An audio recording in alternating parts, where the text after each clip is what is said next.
आज हम लोग फ्रेज और क्लाउज के बारे में पढ़ेंगे। What is phrase? Definitions. A phrase is a group of words that act as a single part of speech but does not contain both a subject and a predicate. It cannot stand alone as a complete sentence. Phrase क्या है? Phrase meaning तो देता है लेकिन complete meaning नहीं देता है। Phrase व्याकरण, यह शब्दों का एक ऐसा समूह होता है जो किसी वाक्य का हिस्सा तो होता है लेकिन इसका अपना कोई पूर्ण अर्थ नहीं निकलता, यानी इसमें पूर्ण अर्थ देने के लिए विशेष सब्जेक्ट और क्रियावर्ब का संयोजन नहीं होता। शब्दों का छोटा समूह, उदाहरण इन द मॉर्निंग, ये क्या है? एक फ्रेज है जो मीनिंग तो दे रहा है लेकिन कंप्लीट मीनिंग नहीं दे रहा है। इसीलिए a phrase is a group of words that gives meaning but does not give a complete meaning और can not stand alone on its own. उसको हम लोग क्या बोलते हैं? उसको हम लोग फ्रेज बोलते हैं। नेक्स्ट क्या है? Phrase, types of phrase. Noun phrase है, verb phrase, adjective phrase, adverb phrase, prepositional phrase. Noun phrase में क्या है? Acts as a noun, example the tall building. Verb phrase, next है हमारा verb phrase, includes a main verb and its auxiliaries, example is running fast. Adjective phrase describes a noun or pronoun, example full of energy. Adverb phrase modifies a verb, adjective or another adverb, example in a hurry. Prepositional phrase begins with a preposition and ends with a noun or pronoun, example under the table, on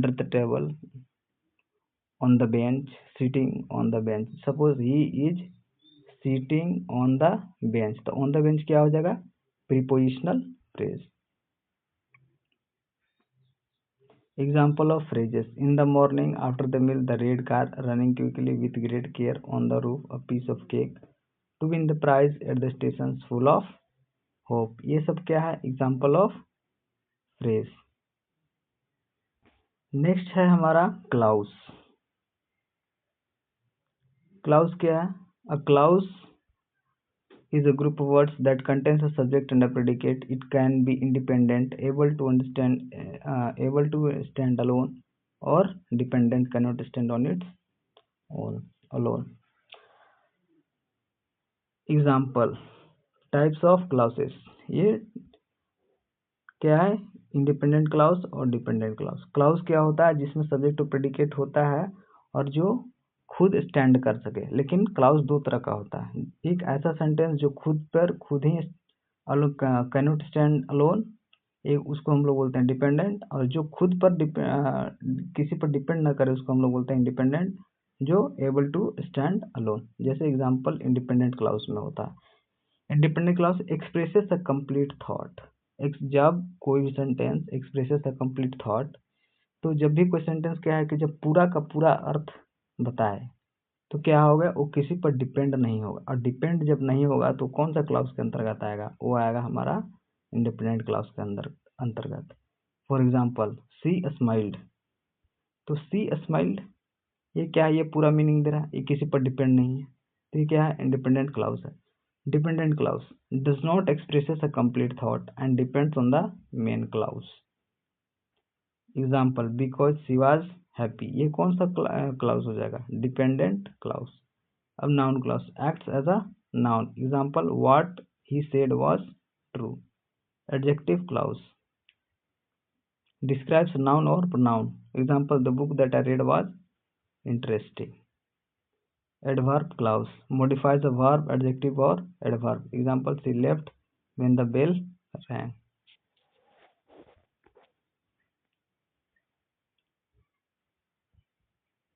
Example of clauses: she sings beautifully when the sun rises because he was late. Because he was late ये कौन सा clause हो जाएगा?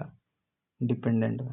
They went home after the party ended. If it rains tomorrow, the boy who won the case is my friend.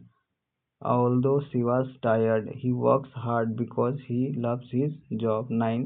What you said surprised everyone since the movie started late. तो आपको depend करता है कि sentence अगर वो किसी और पे, अगर मेन क्लॉज पे डिपेंड कर रहा है तो वो हमारा हो जाएगा डिपेंडेंट क्लॉज, और अगर डिपेंड नहीं कर रहा है किसी पर तो वो हो जाएगा हमारा इंडिपेंडेंट क्लॉज।